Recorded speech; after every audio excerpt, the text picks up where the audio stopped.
செலவு ஊரு விட்டது இருக்கு. ஆயிரம் தான் அம்மா பாத்துக்கிறேன்னு சொன்னாலும் வயசான காலத்துல அது என்ன பண்ணும்? நம்ம தான் கூட குறைஞ்சு இருந்து உதவி பண்ணணும். அண்ணன் செஞ்சு கல்யாணம் பண்றதுல அன்னைக்கும் பெருசா விருப்பம் இருக்கிற மாதிரி தெரியல. தேவையில்லாம அவங்களுக்குள்ள மனக்கசப்பு தான் வருது. ஆயிரமே இருந்தாலும் நம்ம புதுசா பார்த்த இடம் தானே, நம்மளே போடுறத போட்டு கல்யாணத்தை பண்ணி வச்சுட்டா நல்லா இருக்கும். அங்கே இங்கன்னு கடனை வாங்கி செஞ்சுட்டு அப்புறம் முடியலன்னா யார் பதில் சொல்றது? அதனால அம்மாவை ஒன்றும் பண்ண வேணாம்னு சொல்லிடணும். அண்ணனால என்ன முடியுதுன்னு பார்ப்போம். மிச்சம் மீதியை நம்ம தான் இருந்து செய்யணும். எப்படியாவது முள்ள கல்யாணத்தை நல்லபடியாக நடத்தி முடிச்சிடணும். மொத்த பரப்பை நான் தான் ஏற்றுக்கணும். நல்லா இருக்குடி, நல்லா இருக்கு. என்ன அத்தை சொத்தனுக்கிட்டு என்ன உன் தங்கச்சி கல்யாணத்தை தடபடலாம் நடத்திருந்தோம்னு நினைக்கிறியோ? இல்ல தடபடலாம் இல்லைங்கனாலும் நம்ம தகுதிக்கு ஏற்ற மாதிரி செஞ்சுதானே கல்யாணம் பண்ணணும். கேண்டி அதான் நிச்சயத்துல மாப்பிள்ளை வீட்டுக்காரங்க ஒண்ணுமே வேணாம், கட்டின புடவையோட அனுப்புங்கன்னாங்களாமே. அப்புறம் கலதை எதுக்கு நீங்க கடந்து அலைஞ்சுக்கிட்டு? சொல்றது அவங்க பெருந்தன்மை, ஆனா நம்ம செய்யாம அனுப்ப முடியாது பாத்தீங்களா? அப்புறம் போற இடத்துல அவளுக்கு என்ன மரியாதை இருக்கும்? நம்மளால முடிஞ்சது செஞ்சுதான் அனுப்பணும். ஆமா ஆமா, அப்படி செய்யறதுக்கு தான் உங்க அப்பா அத்தை சொத்து சேர்த்து வச்சிருக்காங்க பாரு.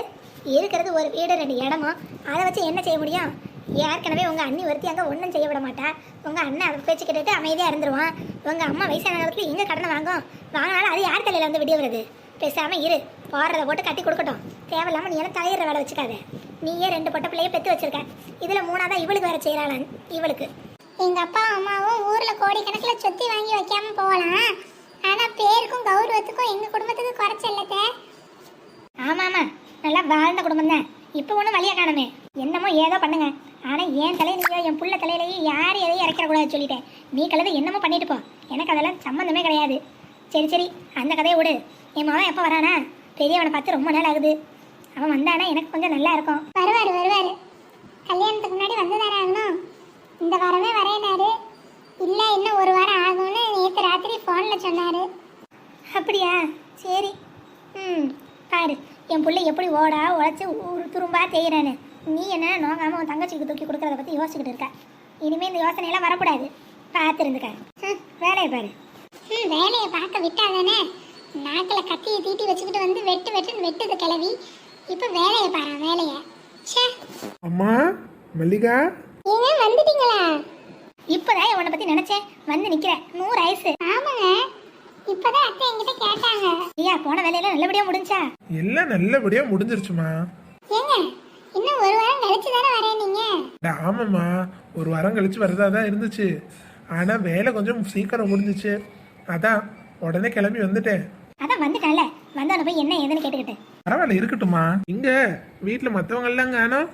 காலைய எங்க? அது வந்து சரி வயக்காட்டுக்கு போயிருப்பான். காலையில மணி 11 ஆகுதுல்ல, அங்கதான் இருப்பான்.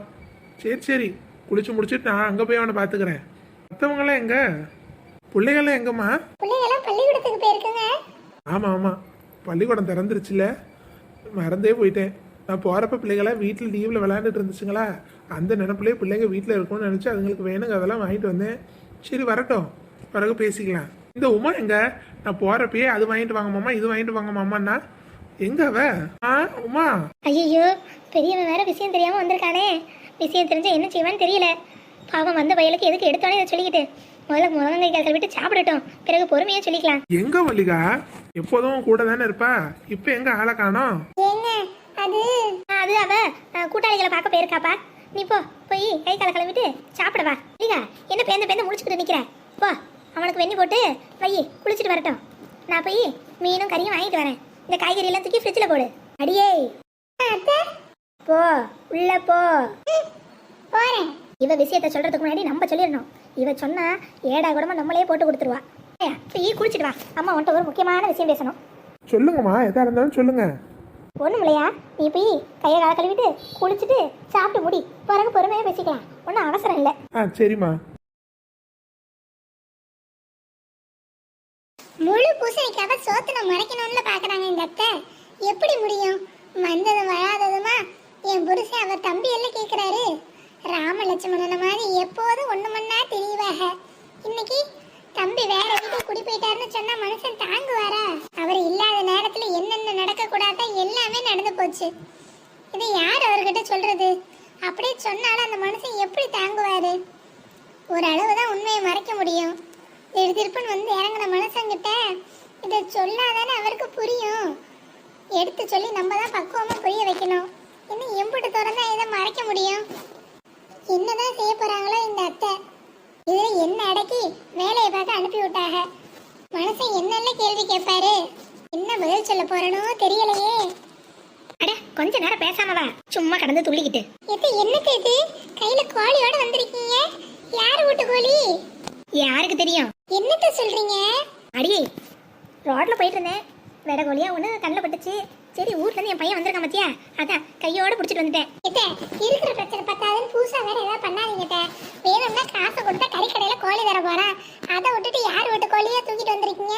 அடியே, 6 வீட்டு கோழி வந்தாலும் இப்படி வெட கோழியா கிடைக்குமாடி? அவன் நல்லா செத்த கோழியா காசு கூட வச்சு விற்பான். அதெல்லாம் என் பிள்ளைகளுக்கு சரி வராது.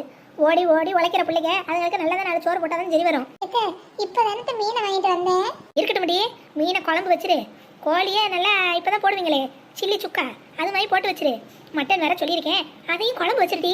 என் பையன் என்னைக்கோ ஒரு நாள் வாரான், அவனுக்கு நல்லதா செஞ்சு போட்டாதானே உடம்பு நல்லா தெம்பா இருக்கும். கிளவி விஷயம் வெளியே தெரியக்கூடாதுன்னு எப்படி எல்லாம் ஐஸ் வைக்குது. அவன் நல்லா எல்லாத்தையும் முதல்ல சாப்பிடட்டும், சரியா? உங்கள்கிட்ட ஒரு விஷயம் கேட்கணும். ஆலயம் தம்பி விஷயத்தை நீங்க இன்னும் அவர்கிட்ட சொல்லலையே. என்னையும் சொல்ல விடாம தடுத்துட்டீங்களே. நான் சொன்னதை மட்டும் செய்யி. எதை எதை எப்பப்போ சொல்லணும், எங்கே என்னத்தை சொல்லணும்னு எனக்கு தெரியும். தேவையில்லாமல் எதையும் அவசரப்பட்டு உளறி வைக்காத, அப்புறம் நான் மனுஷியா இருக்க மாட்டேன். இப்போ மட்டும் கிளவி என்ன மனுஷியாவா இருக்கு? என்னடி தனியாக அங்கே முணுமுணுக்கிறவ? இல்ல ஒண்ணும் இல்ல. பாய்கிட்ட ஆட்டுக்கறி சொல்லி வச்சிருந்தேன், போய் அதை ஒரு 8 வாங்கிட்டு வந்துடுறேன். புருஷனுக்கு செய்கிற கொஞ்சம் பார்த்து பக்குவமா செய்யி. சரிக்கா. இதை இங்கே ஓரமாக கட்டி விட்டுட்டு போகிறேன். கிளவி திருட்டு கோழி என்ன பகுமானமா கட்டுது, சொந்த வீட்டு கோழி மாதிரி. ஒரு நாள் யாருக்கிட்டையாவது மாட்டி கையுங்களவுமா அடியும் உதையும் வாங்கிட்டு தான் வரப்போகுது. அடியே, கோழி குறைஞ்சது 2-2.5 கிலோ விடாது. நல்லா வெட கோழியா வேற இருக்கு. நீ எதுவும் தொலைச்சிடாத, கொஞ்சம் பார்த்து பக்குவமா வேலை பாரு. நீ பாட்டுக்கு இதை இங்கே விட்டுட்டு வேற எங்கேயும் போயிடாத. சரிக்கா. கிளவி பண்றதெல்லாம் பண்ணிட்டு ஒன்றும் தெரியாத மாதிரி நடிச்சுக்கிட்டு கிடக்கு. அந்த மனுஷனுக்கு மட்டும் உண்மை தெரியட்டும், அப்புறம் இருக்கு இதுக்கு.